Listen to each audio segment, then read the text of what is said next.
Hey guys, welcome to video number 2 of this series, Welcome 2021. If you're new to my channel, my name is Rebecca and I share with you planning content on a weekly basis. So if that's something that you would like to see more of, don't forget to subscribe and turn on your notifications. Okay, so in video number 1, I shared with you my planner journey, and I will have that video linked below in case you haven't seen it. But in this video, I want to share with you 3 things that I have learned and that have helped me in my planning style.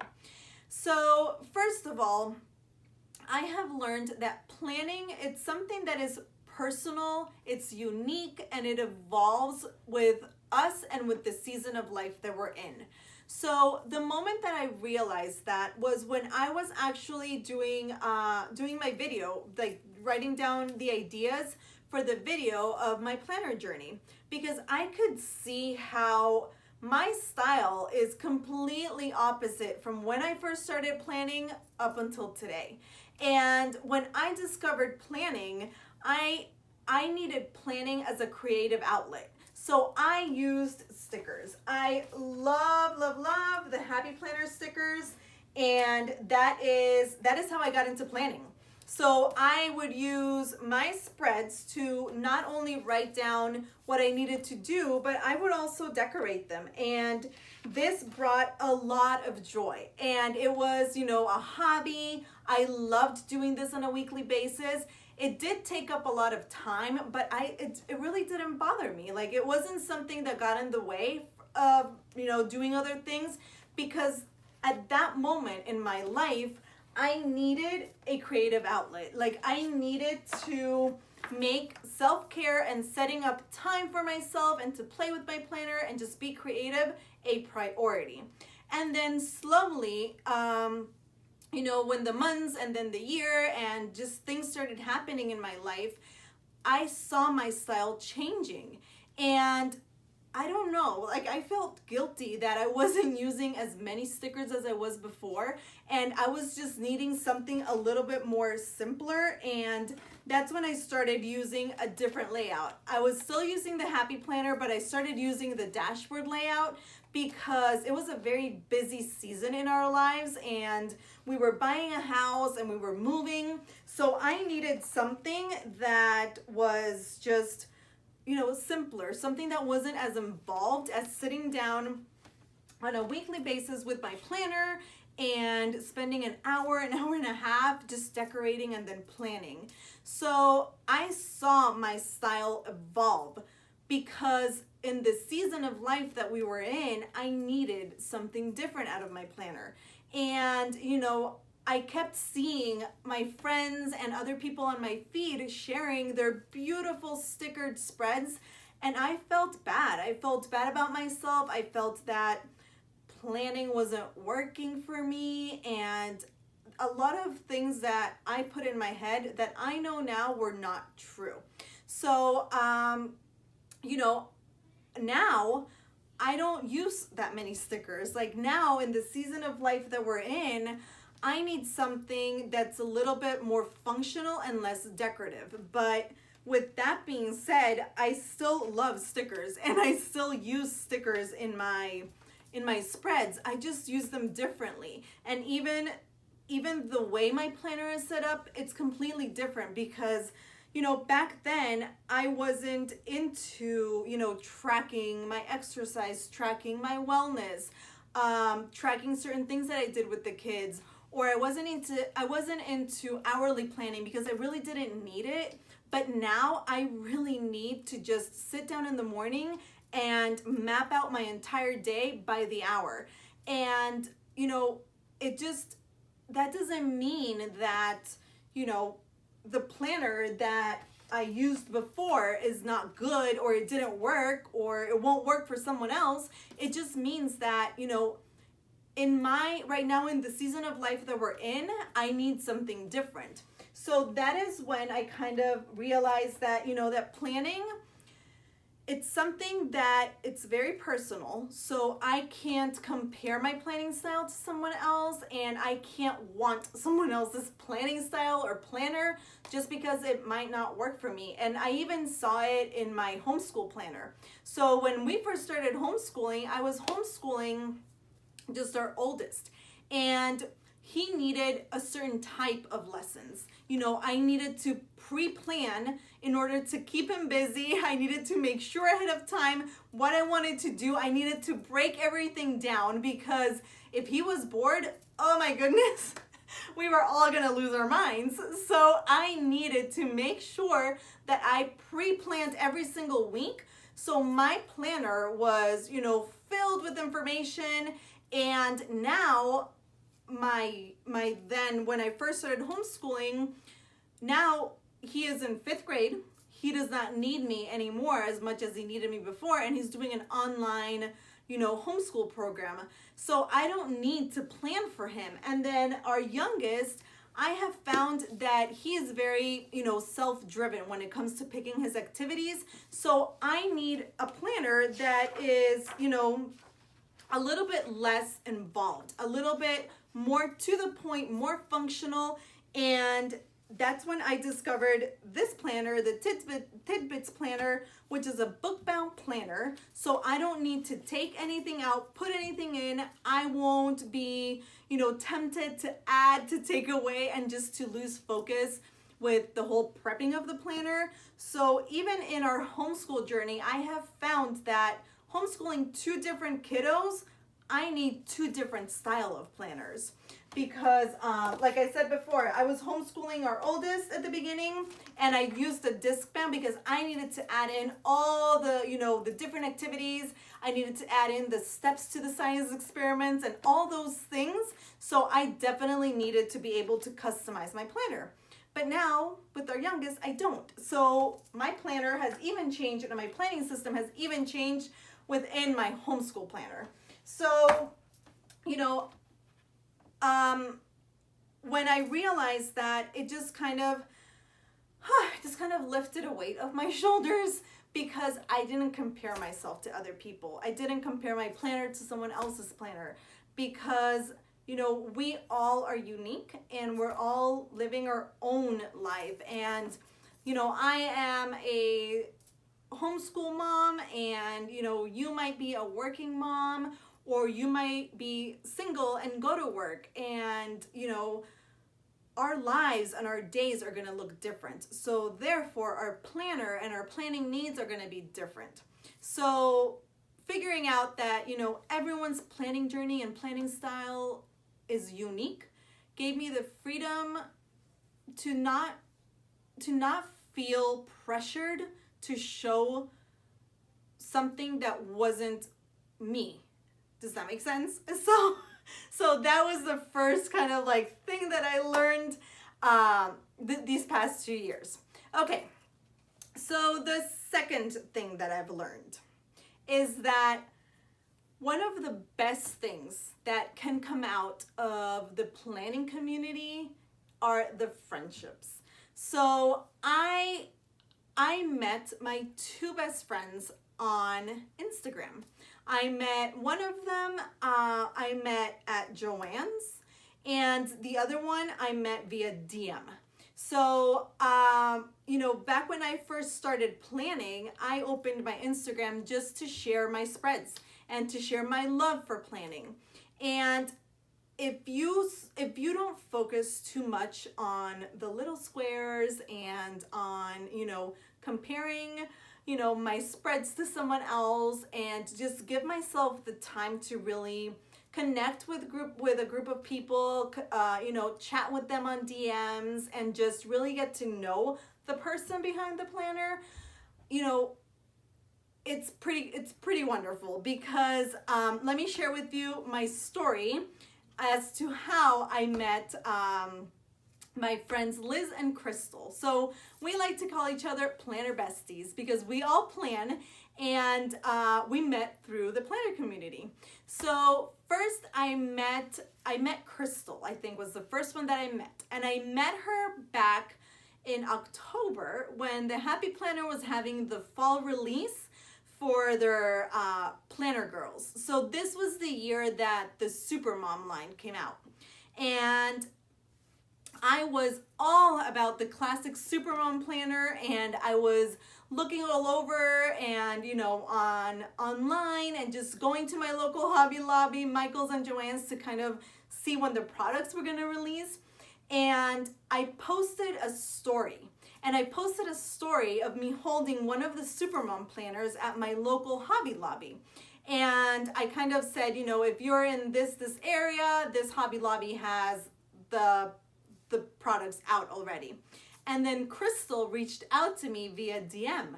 And, you know, we just kind of started talking and everything. And she was looking for the mini Happy Planner, and I had found it. So I went to buy it for her, and I took it to her house. She lives 10-15 minutes from me. And I drove to her house and I took the planner. And, you know, long story short, we connected, and, you know, we see each other on a regular basis. Our kiddos are really close. So that definitely is a huge blessing and something that would not have been possible if it weren't for the planner community. So those planner friendships, you guys, are truly something to treasure and to focus more on that and not so much on, you know, the little squares. So, you know, just focusing on the person behind the planner. And then next, when I met Liz, I was looking for one of the Joann's accessory boxes that the Happy Planner had released, and I went to one of my Joann's and I was looking all over. I couldn't find it. So I found someone in the crafting aisle, and I asked her, because she worked there at Joann's, and I asked her if they had it. And you guys, her customer service, it was amazing. She won me over with her customer service. She went above and beyond helping me out and tracking down that planner box. And, you know, we exchanged numbers. She opened up an Instagram, and, you know, we've been best friends since then. Like, we talk on a regular basis, and, you know, and we talk about things that are not planner related. We talk about actual, you know, life things. So kids and marriage and problems and stuff like that. So it definitely, you know, the planner community is much more than just hashtags and grids and stickers and paper. If you really give yourself the time to meet people, you can definitely meet some pretty amazing people, because, you know, I consider myself to be kind of new in the minimal planner community, and I have met some pretty amazing people in the minimal planner community too. So you just have to, you know, give yourself the time and be a little bit vulnerable to connect with people. And who knows, you know, those people might live 5, 10, 15 minutes away from you, and they can become your best friends. So that is another thing that I've learned as part of the planning community. Okay, so the third thing that I have learned as part of the planner community, and this one is, I think that this one also might deserve a video of its own, because it is a really tricky one. And it is that social media is a double-edged sword. So I have a love-hate relationship with my phone and Instagram and YouTube and just social media in general. But I definitely have seen the benefits of social media and the blessings that social media has brought into my life. But with that being said, I also feel that if you're not careful, it can definitely be something that can hurt. So why do I say that social media is something that can really hurt you? And it's because, and I'm talking from my personal experience, and this is definitely a work in progress for me, and I feel that 2021 is going to be a really, you know, a really important year for me in order to tackle all the little issues that I have with social media. So first of all, it's definitely something that has created a bad habit in me. And that bad habit is looking for approval on Instagram. And why do I say that? So I'm a people pleaser. I want to make sure that, you know, people are happy. I want to make sure that what I do people like.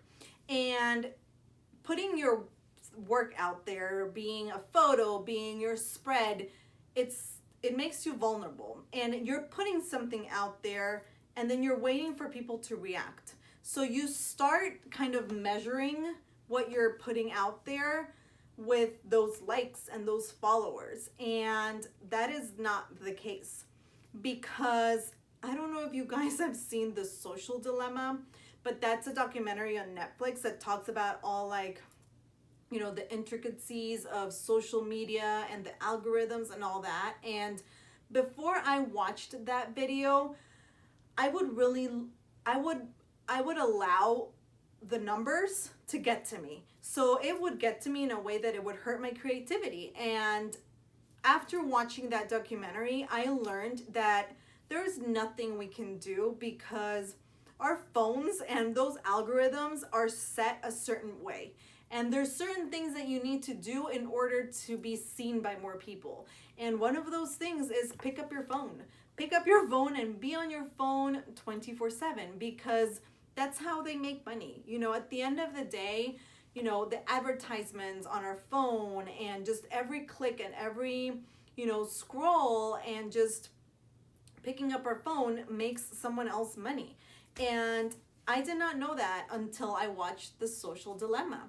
So now I don't really care about, you know, I truly don't care about the numbers. And that has been really liberating, because now I share because I want to share, and, you know, not because I am looking for someone's approval. So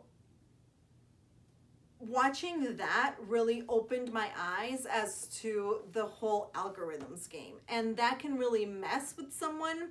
And I can't even imagine what it can do to, like, you know, the teenagers or the younger people who are putting their pictures out there.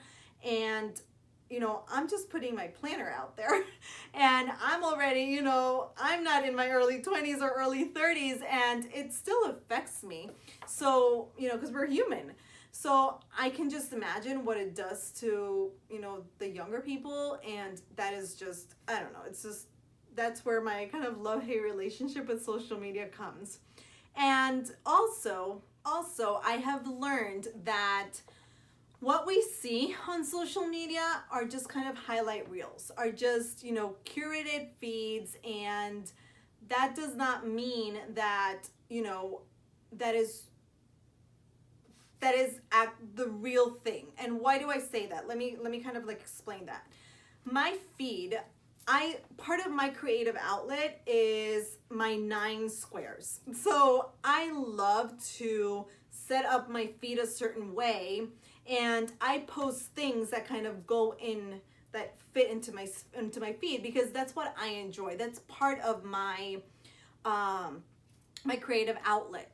And I will share, you know, I'll share with you guys kind of like an unedited picture. And there's a huge difference between the picture that's not edited and the picture that's edited. So sometimes, you know, someone might see those squares and think that, you know, I don't know, like I have like natural sunlight in my room 24/7, and that they'll never be able to get a picture the way that, you know, they see it on someone else's feed.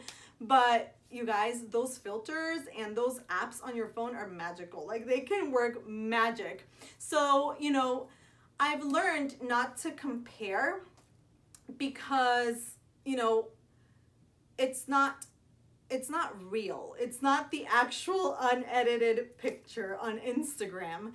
And I've also learned that, you know, spending too much time, at least for me, spending too much time scrolling my phone, it's a very slippery slope to overspending. And, you know, I am definitely working on that right now. This year is going to be huge on that. And that doesn't mean that I don't, you know, love and support all my friends who have small businesses on, you know, in the planner community.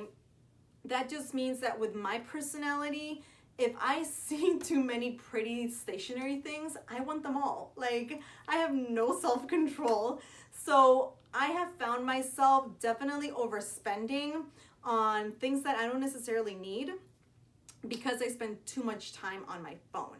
So that is definitely something that I am working on, and I am not even close to like having that issue resolved.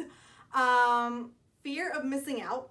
FOMO is real, you guys, and that is something that, that's something that's out there on social media, and I have definitely suffered from that and still suffer from that at the moment. So, like I said before, all this with social media, definitely for me, it's still a work in progress, but FOMO is real, and that doesn't mean that what I'm seeing I need, or something's gonna happen if I don't open my phone, or if I don't, sometimes you just need kind of like a mental break. And I'm talking from my experience, and even when I'm on like those like social media breaks, I feel that I'm gonna miss out on like something that happened, or like the next big sale, or someone messaging me and asking me a question and I'm not getting back to them, in a timely manner, because that is huge. Like, again, as a people pleaser, I want to get to everyone's messages as quickly as possible, but sometimes I can't. So I'm afraid that I'm going to miss out on something. So that is definitely something real, and something that has just, has become part of my life because of my phone and because of social media. And, with all that being said, all those things that, those kind of negative things that can come with social media, there's definitely a lot of good with social media, and a lot of blessings and friendships and opportunities that have come into my life because of Instagram and my phone and YouTube. And just being able to have these platforms for me, and being able to have the opportunity to share with you my love for planning, my love for stationery, is a huge blessing for me. So that is why I said at the beginning that it's kind of like a love-hate relationship with my phone, that I'm trying to find kind of like a nice happy medium. So, those are kind of the three like big main things that I wanted to share with you. I'm definitely always learning new things about myself, about planning, and just, the community and social media, and, Instagram and YouTube and all those things. I'm definitely learning, and I'm enjoying every step of the way. So those are the three things that I wanted to talk to you about today. Have you guys learned anything in your, since you've been part of the planning community? I would love to chit chat with you guys in the comments a little bit, and just kind of hear what you have to say, because I want to feel that I'm not the only one. I want to feel that I'm not like alone in the way that I feel about certain things. And, when I talk to you guys at first about being vulnerable with the things that we put out, that's kind of what I want to do this year here on YouTube. I want to be a little bit more vulnerable and speak to you about things, definitely planner related, because I love doing that, but things that, go beyond just paper and pencil, kind of just like the journey and our experience in the planner community. So I don't know. It's just something that I'm like playing around with to kind of change things up. So that's it. That's all I wanted to share with you guys today for this second video of the series, Welcome 2021. And stay tuned, because there's going to be a big surprise on my next video. So you don't want to miss that. So definitely subscribe and turn on your notifications. Okay, you guys, well, thank you again for joining me, for hanging out with me. I love doing these videos for you, and I love putting content out for you. So definitely knowing that there's someone out there who watches and who enjoys it too means the world to me. So thank you so much. Okay, you guys, well, if you have any comments, questions, anything, you know where to find me. You can DM me on Instagram or comment below. Okay, you guys, well, have a wonderful rest of your day. Stay safe, stay healthy, and I will see you next time. Bye.